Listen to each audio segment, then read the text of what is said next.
Voilà, ça fait cette année, vous le savez, on a abordé des prédications de style thématique, et j'ai essayé de répondre chaque semaine, quand j'apporte la prédication, à différentes questions. Et je laisse libre, évidemment, chacun les questions que vous avez, vous n'hésitez pas.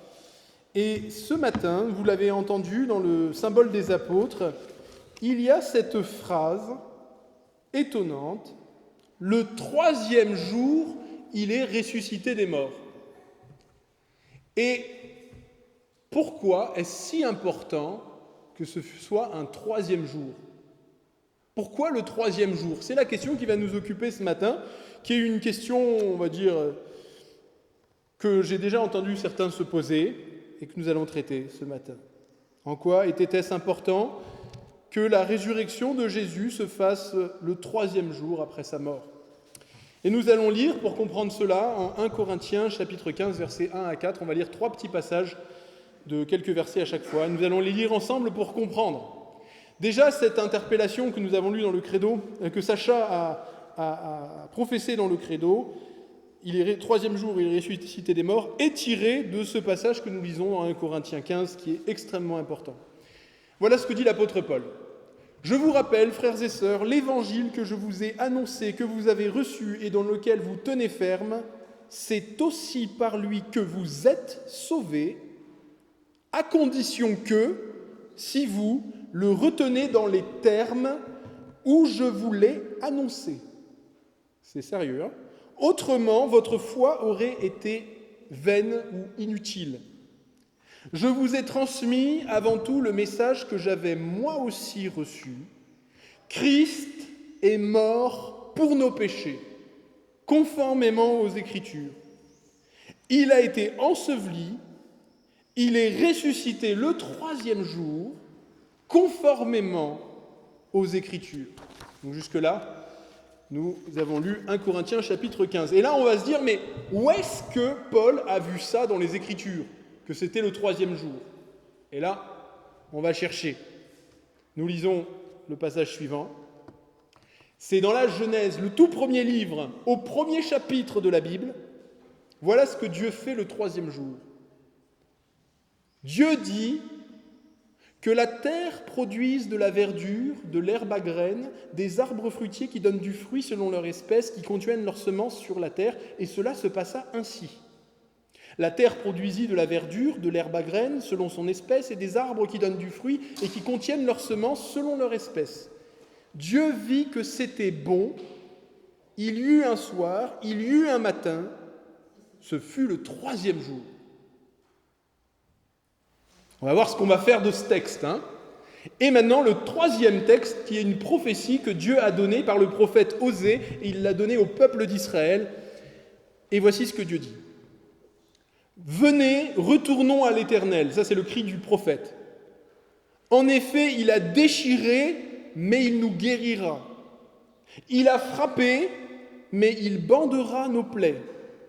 Il nous rendra la vie dans 2 jours. Le troisième jour, il nous relèvera et nous vivrons devant lui. Connaissons, cherchons à connaître l'Éternel. Sa venue est aussi certaine que celle de l'aurore. Il viendra pour nous comme la pluie, comme la dernière pluie qui arrose la terre. » Voilà, on a lu jusque-là la parole de Dieu. Alors, ce que nous dit l'apôtre Paul, c'est en effet que la mort et la résurrection du Christ, le Messie, le sauveur de l'humanité, était quelque chose de déjà annoncé depuis longtemps, annoncé d'avance, dans l'Ancien Testament. Et en effet, dans la Bible, on en trouve beaucoup d'endroits où c'était le cas. On trouve non seulement la mort, mais aussi la résurrection de Jésus, parfois dans le même chapitre, dans le même endroit. On le trouve notamment, et ça c'est vraiment fondamental, c'est le chapitre 53 du prophète Ésaïe. C'est peut-être le texte le plus beau, le plus clair, annonçant les souffrances et la résurrection du Christ près de 800 ans avant la venue de Jésus. Et voilà ce qu'il est dit, c'est Dieu qui parle, il dit, à propos du Messie, du Sauveur, « Après avoir livré sa vie en sacrifice pour le péché, il verra la lumière et prolongera ses jours. Et l'œuvre de l'Éternel prospérera entre ses mains. » Donc c'était annoncé.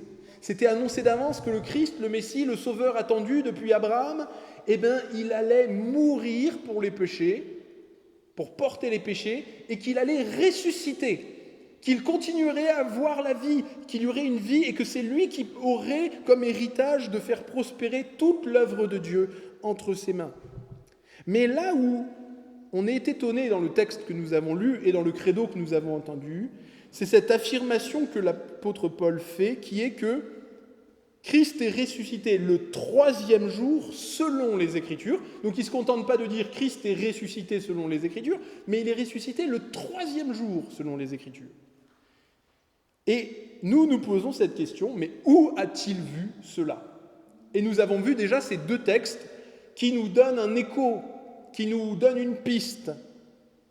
Cette première piste que nous avons vue, qui est que, au commencement, quand Dieu a créé le monde, il a créé la matière, le monde matériel, physique, et dans l'univers, il n'y avait pas de vie du tout.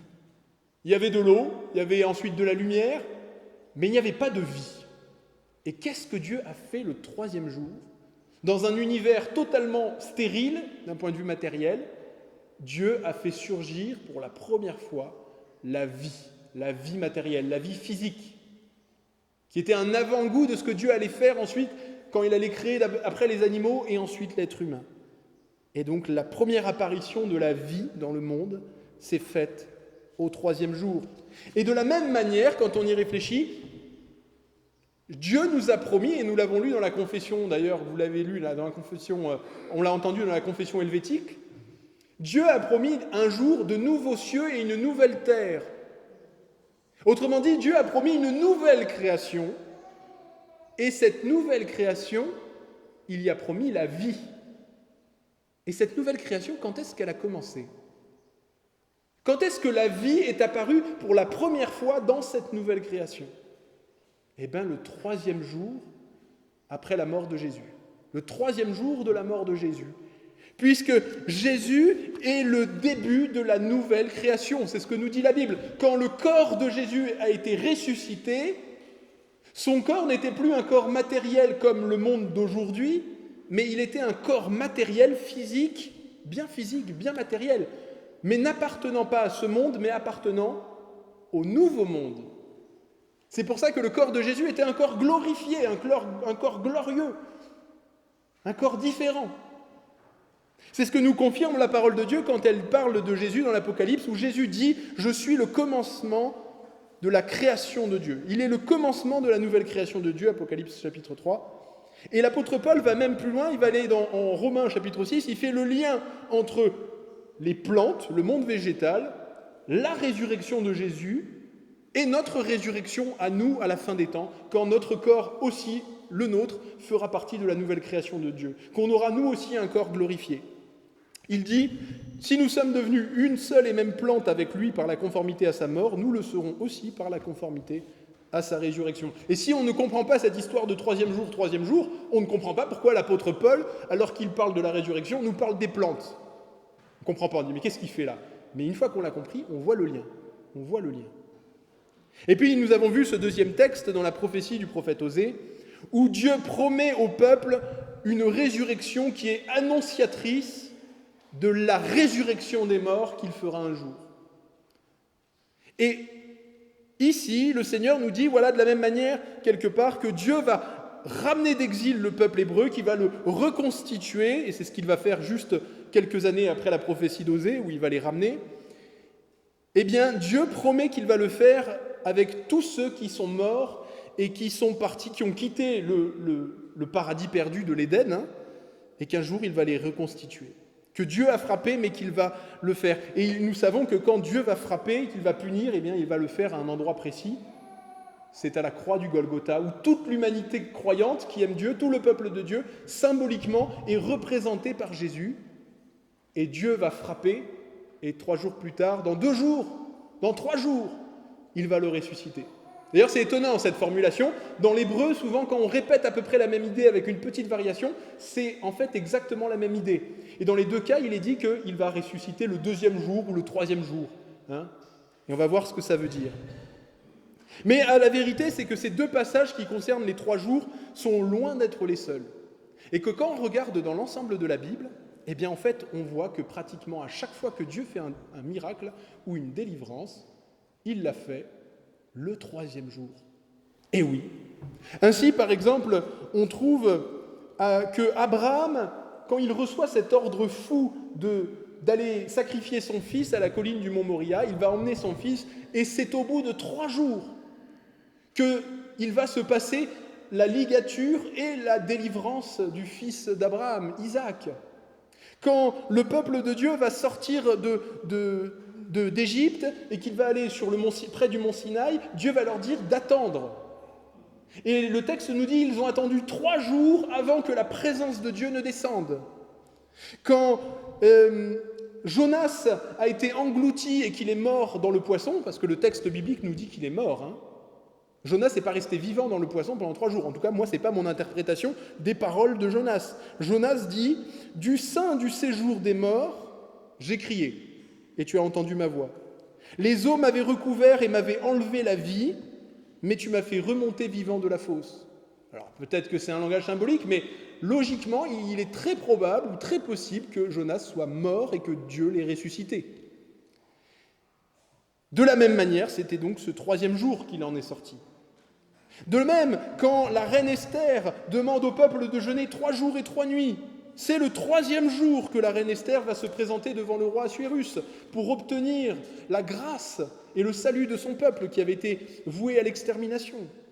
Et puis il y a encore des tonnes d'exemples dans la vie de Joseph, de David, de Josué, des juges, d'Ézéchias. On en trouve partout, c'est toujours, presque toujours, quand il y a une durée d'attente, c'est le 3e jour que Dieu va intervenir puissamment. Et on va essayer de comprendre pourquoi. Mais la grande intervention le 3e jour, celle qui est supérieure à toutes les autres, évidemment, vous le comprenez, c'est la résurrection de Jésus notre Seigneur. Et il y a une différence. La différence, c'est qu'à chaque fois que Dieu était intervenu dans l'Ancien Testament, pour faire un miracle le 3e jour, ça n'avait pas été annoncé d'avance. Ou pas que je sache. Après, quasiment jamais annoncé d'avance. Dieu dit jamais, vous allez voir, le 3e jour, je vais intervenir. Les gens sont dans l'expectative. Ils ne savent pas quand Dieu va intervenir. Mais Jésus, lui, d'avance, dit déjà à tous ceux qui peuvent l'écouter, il leur dit, de même que Jonas a été 3 jours et 3 nuits dans le ventre d'un grand poisson, de même le Fils de l'homme sera 3 jours et 3 nuits dans la terre. Et ça, c'était quelque chose de tellement extraordinaire, de oser dire à l'avance, Dieu va intervenir, et vous allez voir que c'est vraiment le marquage de Dieu, c'est le sceau de Dieu, ça va être 3 jours après, comme il l'avait promis, que les pharisiens, les sadducéens, les gens qui étaient là, étaient scandalisés qu'il ait pu dire une telle chose. Et c'est pour ça que juste au moment où Jésus meurt, les pharisiens et les sadducéens, les ennemis de Jésus, vont faire une délégation pour aller trouver Ponce Pilate et lui dire « Maître, gouverneur, nous nous souvenons que cet imposteur a dit quand il vivait encore « Après 3 jours, je ressusciterai. Ordonne donc que le sépulcre soit gardé jusqu'au 3e jour, afin que ses disciples ne viennent pas dérober le corps et dire au peuple « Il est ressuscité des morts », car cette imposture serait encore pire que la première. » Et c'est ainsi, vous le savez donc, que les choses se sont passées. Jésus est ressuscité et les gardes n'ont rien pu faire face à cela. Sauf que nous avons quand même un problème. Le problème, c'est que si on compte, on n'y est pas trop. Réfléchissons, Jésus, il est mort le vendredi vers 15h, et il est ressuscité au matin, au moment sans doute où le soleil se lève, ou quelques minutes avant, dès les premières lueurs de l'aube du dimanche. Donc à tout casser, ça nous fait pas 72 heures, ça fait à peu près 40 heures. 40 heures, 36 heures, 38 heures. Ça nous pose un problème. Mince, comment on fait ? Alors déjà, la première chose qu'on sait, qu'on comprend, quand on lit un peu la Bible, c'est que les Hébreux, ils n'étaient pas comme nous avec des smartphones, des téléphones, des montres, ils n'avaient pas tout ça. Donc leur façon de compter le temps était un peu différente de la nôtre. Toute journée entamée comptait pour un jour. C'était plus simple. Voilà. Vous pouvez compter globalement les heures, mais on les comptait par groupe de 3. Et quand vous les comptez grosso modo les jours, un jour entamé, c'est un jour. Donc si quelqu'un devait, par exemple, marcher une après-midi, marcher toute une journée entière et arriver le lendemain matin au petit matin, il disait ça fait 3 jours de marche. Voilà, c'est comme ça que ça se comptait. Donc il y a bien 3 jours. Mais ça ne nous aide pas encore à comprendre exactement comment ça fonctionne, parce que les Hébreux, je ne sais pas si vous le saviez, comptaient les journées, en tout cas d'un point de vue spirituel, en disant que la journée commence avec le soir. C'est à la nuit tombée que commence la journée du lendemain pour nous. C'est-à-dire que, imaginons, là, ce soir, on serait lundi. Et il y a une raison théologique à cela, c'est que quand Dieu a créé le monde, ça a commencé par la nuit, ça a commencé par les ténèbres. Et donc, les ténèbres étaient premières. Ça veut dire aussi que le regard sur le temps est un regard optimiste, parce que ça veut dire que le jour suit toujours, en fait. C'est pas comme nous, où c'est compté de minuit à minuit, où on a la nuit totale au milieu de la nuit, et puis la nuit totale à la fin. Pour eux, c'est l'inverse presque. On commence avec la nuit, et puis vient ensuite la lumière. Et ça, théologiquement, spirituellement, symboliquement, c'est quelque chose qui interpellait. Et donc, ça nous fait que, si on décompte bien, on a bien 3 jours commencés, le vendredi, le samedi, le dimanche, qui tombe le 3e jour, et Jésus est ressuscité le 3e jour. Si d'ailleurs il avait fait 3 jours complets et qu'il serait ressuscité après, il ne serait pas ressuscité le 3e jour, mais le 4e. Et c'était bien le 3e qu'il voulait ressusciter. Et donc on comprend bien que quand on dit 3 jours, ça ne veut pas forcément dire 72 heures. Mais on a quand même le problème que Jésus nous a donné, qui est que Jésus a dit, vous l'avez entendu, 3 jours et 3 nuits. Alors comment on s'en tire là, il nous pose une colle quand même. Alors là, il y a une bonne nouvelle, c'est que en étudiant en fait le fonctionnement des peuples antiques, notamment de l'époque, et notamment du peuple hébreu, on s'aperçoit que c'était une langue très imagée, où les expressions ne sont pas forcément à prendre au sens littéral. Et d'ailleurs, je ne sais pas si vous vous rendez compte, mais en français, c'est la même chose. Si je vous dis, oh là là, je pars à Lyon, j'ai dû acheter un billet de train à la dernière minute, ça ne veut absolument pas dire que je l'ai acheté dans les 60 secondes avant que le train parte. Ça peut vouloir le dire, il peut y avoir des cas exceptionnels où c'est le cas, mais la plupart du temps, quand on dit je l'ai acheté à la dernière minute, ou je suis monté dans le train à la dernière minute, c'est soit parfois quelques jours avant pour acheter le billet, soit quelques minutes avant, mais pas la minute, les 60 secondes. Eh bien, c'était la même chose. Quand les Hébreux disaient 3 jours et 3 nuits, c'était pas à prendre au sens littéral, mais c'était à prendre dans un sens global. Ça pouvait vouloir dire 3 jours et 3 nuits, mais ça pouvait vouloir dire même un peu plus ou un peu moins. Donc, ce n'était pas nécessaire. Et puis, c'est là où nous sommes éclairés par ce texte de Osée chapitre 6 que nous avons lu. Parce que si Osée nous dit « Il nous rendra la vie dans 2 jours, et le 3e jour, il nous relèvera et nous vivrons devant lui. » Alors si on met tout d'un coup et qu'on rassemble tout ce qui a été dit, on dit « mais c'est pas possible, ça ne peut pas s'harmoniser. » On nous dit « c'est dans 2 jours, en fait c'est dans 3 jours, et puis c'est 3 jours et 3 nuits. » Donc c'est pas possible, on dit au Seigneur, vous voyez, la Bible, elle est pleine de contradictions, ça n'a aucun sens. Dieu ne sait pas ce qu'il veut, il ne sait pas ce qu'il dit. Tout ne peut pas être vrai en même temps. Ça ne peut pas être à la fois 3 jours et 3 nuits, et en même temps 3 jours et en même temps 2 jours. Eh bien si. Et c'est là le miracle extraordinaire de Dieu, c'est que ce qui est impossible, Dieu le rend possible. Nul ne peut faire mentir le Seigneur. Nul ne peut convaincre Dieu de mensonge. La Bible est vraiment un livre extraordinaire. Parce que la résurrection de Jésus va intervenir dans un certain sens le 2e jour, puisque dans les 48 heures, dans un autre sens, dans le sens hébraïque, le 3e jour, au sens spirituel, et qu'il va même compter 3 périodes de jour et 3 périodes de nuit. En effet, rappelez-vous, quand Jésus va mourir, au milieu de la journée, il faisait jour ou il faisait nuit ? Il faisait nuit. Dieu avait annoncé déjà d'avance dans le prophète Amos, Dieu avait donné un signe de jugement au peuple hébreu.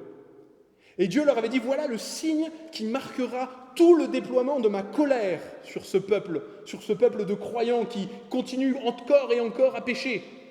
Amos chapitre 8 verset 9, en ce jour-là, dit le Seigneur l'Éternel, je ferai coucher le soleil à midi, j'obscurcirai la terre en plein jour.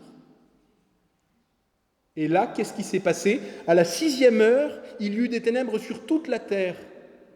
Le soleil s'obscurcit, le voile du temple se déchira par le milieu, et Jésus s'écria d'une voix forte, « Père, je remets mon esprit entre tes mains. » Et en disant ces paroles, il expira. Autrement dit, quand Christ était là en train de supporter toute la colère de Dieu sur tous les pécheurs, sur tous les hommes qui cherchent le Seigneur, mais qui ont tous ces péchés qui leur empêchent cette communion avec Dieu, à ce moment-là, Dieu a donné ce signe, il a fait ce miracle extraordinaire. Il a fait que la région de Jérusalem et les alentours ont été plongés dans une obscurité semblable à la nuit, en plein milieu du jour. Ce qui fait que même pris au sens littéral, quand Jésus a dit qu'il y aurait 3 jours et 3 nuits, eh bien, il n'avait pas tort. Il avait raison. Je trouve ça stupéfiant que le Seigneur peut faire de plein de choses contradictoires une vérité, en sachant la voir chacun dans les différentes applications et dans toute la flexibilité du langage. Alors pour conclure, parce que le temps passe vite, pourquoi 3 jours? Vous le savez, 3 jours, le chiffre 3, c'est le chiffre de Dieu, et un jour, c'est une durée. Et déjà dans l'Ancien Testament, Dieu fait les choses par 3. Il va se présenter 3 hommes à Abraham, il va dire saint, saint, saint, il va faire beaucoup de choses en rapport avec le chiffre 3, et le chiffre 3 symbolise l'être même de Dieu, et nous, chrétiens, nous savons que ça touche au mystère du Dieu unique, qui est à la fois Père, Fils et Saint-Esprit, nous le savons. Et donc, quand on parle des 3 jours, eh bien, c'est un symbole, c'est Dieu qui explique que c'est son temps à lui, c'est en son temps. Et ça ne regarde que lui. Vous savez, quand le chiffre 7, c'est 3 et 4. 4, c'est la création, et 3, c'est le chiffre de Dieu. Donc le 7, c'est l'alliance entre les deux. Mais quand c'est 3, ça veut dire que c'est Dieu lui seul. Et Dieu, à travers ça, nous dit qu'il prend le temps. Dieu aurait pu créer la création toute faite, en un temps instantané. Vous savez, quand la Bible nous dit que Dieu s'est reposé le 7e jour, elle ne nous dit pas que Dieu s'est reposé parce qu'il était fatigué. Elle nous dit que Dieu l'a fait parce qu'il a jugé bon de le faire comme ça. Il a créé les choses chacun en son temps. Et quand il a fait ces miracles dont nous avons parlé, toutes ces choses qu'il a accomplies, il l'a fait en son temps. Dieu aurait pu ressusciter Jésus après avoir été mis 1 heure ou 2 dans la tombe. Mais il n'a pas trouvé bon de le faire ainsi. Parce que si Dieu l'avait fait comme ça, comme trop souvent quand Dieu répond immédiatement à notre désir ou à notre besoin, alors nous l'oublions. Nous sommes contents sur le moment. Ah oui, tiens, j'avais un obstacle et hop, il est passé. Mais notre reconnaissance, malheureusement, il faut le dire, le cœur de l'homme est dans une ingratitude telle qu'il faut parfois des années et des années de blocage pour que lorsque Dieu enlève le blocage, alors nos cœurs se mettent à le louer et à le reconnaître, et à reconnaître la main de Dieu dans la libération. Et généralement, le moins qu'on puisse prendre comme temps, visiblement, c'est 3 jours. Si Jésus était ressuscité avant, on aurait pu trouver une explication. Il n'était pas totalement mort, les Romains ne l'avaient pas bien percé. Mais le fait qu'il soit resté 3 jours dans la tombe, ça a enlevé toute possibilité d'autres pistes. Et ce que ça veut nous dire pour nous, parce que c'est là finalement où il faut conclure, c'est que dans nos épreuves, quelles qu'elles soient, que ce soit dans les deuils que nous traversons, dans les difficultés financières, dans les soucis de santé, dans les problèmes psychologiques, dans les combats spirituels, il y aura aussi un temps d'attente. Ça peut être 3 jours, parfois moins, parfois plus, mais il y a un temps. Et c'est dans le temps de Dieu que Dieu interviendra. Mais voilà la bonne nouvelle, c'est que de la même manière qu'on a tous ces exemples dans la Bible, Dieu est fidèle. Il est fidèle envers celui qui lui remet sa vie. Il est fidèle envers celui qui veut lui faire confiance. aussi petite soit sa foi. Et parfois, Dieu va intervenir le 3e jour, parfois des années entières après.